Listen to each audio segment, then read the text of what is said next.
Hello from London, I'm Anil Singera. This is Arise News. Welcome to Global Sports Report. The wonder of Williams, Serena does it again, her 22nd Grand Slam and 7th Wimbledon singles title. And the magic of Murray, Andy sweeps aside Milos Raonic to take his 2nd Wimbledon championship. But for Roger Federer, it's not the fairy tale he was hoping for. We'll be asking whether he'll ever take the Wimbledon crown again. And later in the programme, the bitter rivalry between F1 World Championship contenders and teammates Hamilton and Rosberg comes to a head at Silverstone.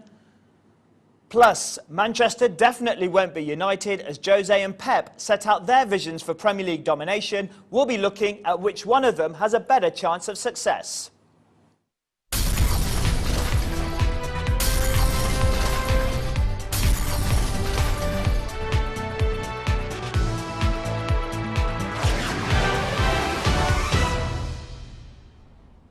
Hello from Global Sports Report. Wimbledon is at an end and the headlines have been dominated by stunning Serena Williams, that is, who's taken her 22nd Grand Slam and 7th Wimbledon singles title. That equals Steffi Graf's record, and it doesn't look like much can stop Serena from taking more. And just as a footnote, she also claimed the women's doubles title with her sister Venus. So can anything or anyone stop Serena, even at the age of 34? She still looks unstoppable and her dominance is total. Now she's matched Steffi Graf's record of 22. The next target in sight is Margaret Court's all-time record of 24 Grand Slam victories. Yeah. Will she do it? Oh, yeah, certainly. She's 34? She's 34, but she almost plays like a 26-year-old. I mean, if no one told you how old Serena Williams was, you wouldn't watch her opponent and think she's nearly 10 years older than her opponent. You just wouldn't think so. No. She plays amazing. Margaret Court's record, although a solid one, you know, was before the Open era. A lot of her championships were before the Open era. Sure. Where it was amateurs playing as well, where there was only 34 people in the draw. This is a completely different game right now. So I think she will win the US Open, and then the shackles are off. Anything can happen. What I will say very quickly, though, on the Steffi Graf, with the Steffi Graf argument, is that I think the depth in tennis when Steffi Graf's playing was a bit bigger. Psychologically, Addy, how much of a boost was it when he found out Djokovic had crashed out, his nemesis over the last 2 or 3 years? For exactly. Andy Murray. I mean, if anyone that can beat Andy Murray on grass, it's Djokovic. If anyone can beat him again, it's Federer.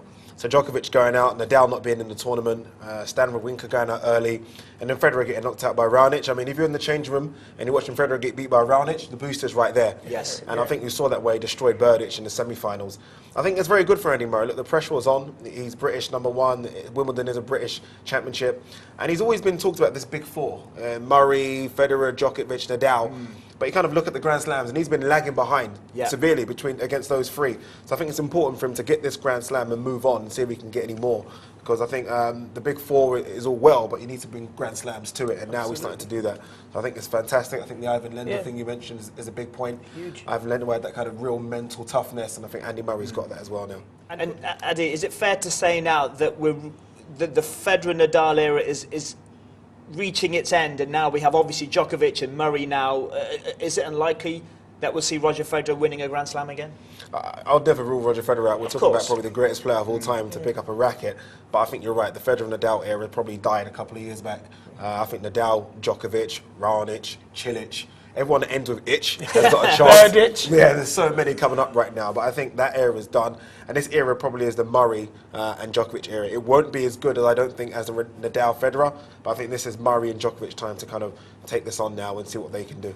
It's a great rivalry of modern-day Formula One. The battle between Lewis Hamilton and Nico Rosberg is up there with Senna versus Prost and Piquet versus Mansell. There's no love lost between the Mercedes teammates. Only last week in Austria, the two men clashed on the last lap and Rosberg lost out.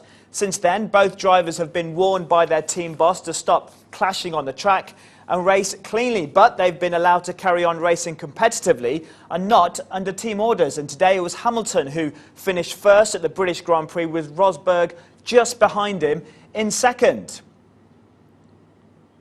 And the two Addies are still here. Gentlemen, what do you make of this great rivalry, Addy? Is it up there with Senna and Prost at the moment? Not yet, but it's very, very close. I think it could be.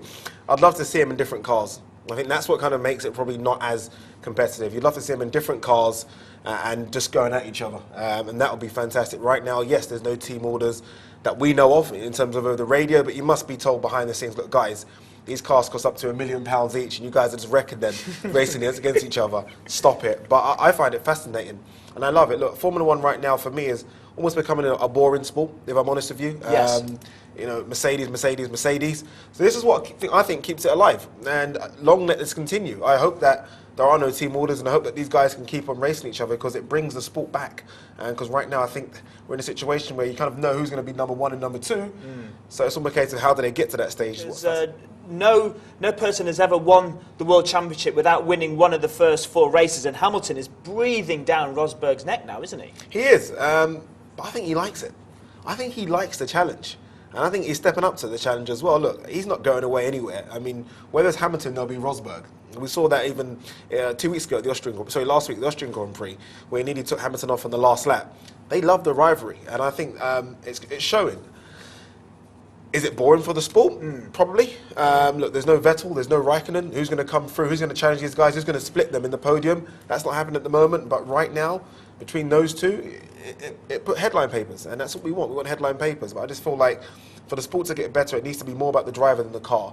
And right now, it seems to be all about the car, not the driver. In fact, that's my exact next question. How much is this down to the strength of the Mercedes car, and we don't really know how great or good these drivers are, because they've both got... It says at the end of all his races, in the first 4 races when he didn't win, he said, "Oh, my car's just got a problem.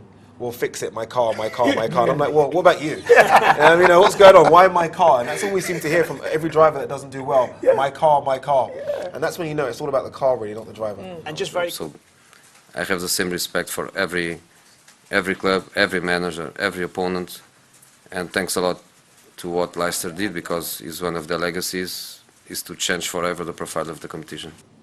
And sports journalists Adi Oladipo and Adi Olajide are still with me.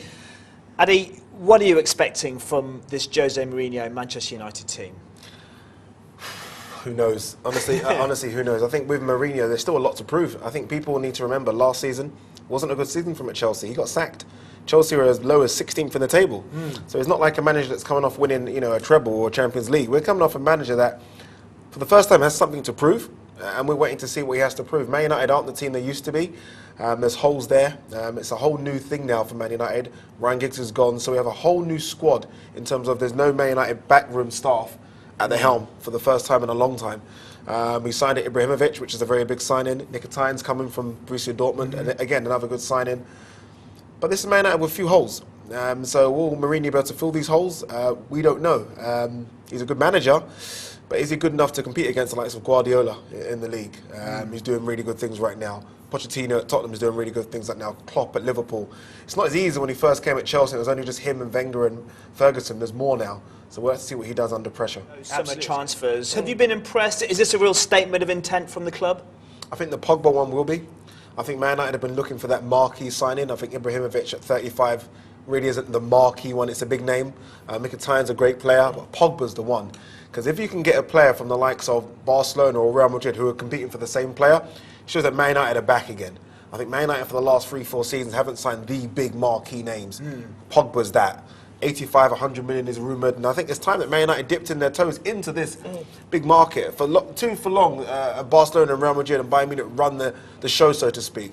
Man United need to show they're Man United again and sign that kind of big player. If they can get Pogba, then yeah, it's a whole different team, a whole different setup, and a whole different philosophy for the club. They're saying that we are not just going for the title, we're going for the Champions League as well. And Man United haven't done that for a few seasons. Competed for the title. How big a rebuilding job does Pep have at his hands at Manchester City? Not a big one. Not a big one. I mean, that squad's it's a good enough squad. It's getting a bit old, would you say? The likes of Company, yeah, struggling. We've got the likes of Aguero up front, Kevin De Bruyne on the right. Even Sterling didn't have a good Euros, but Sterling, yeah, there's a good team there. There's a good team. David Silva, he will bring in a couple more players. I mean, there's talks about bringing Toni Kroos in from Real Madrid, Luis Suarez.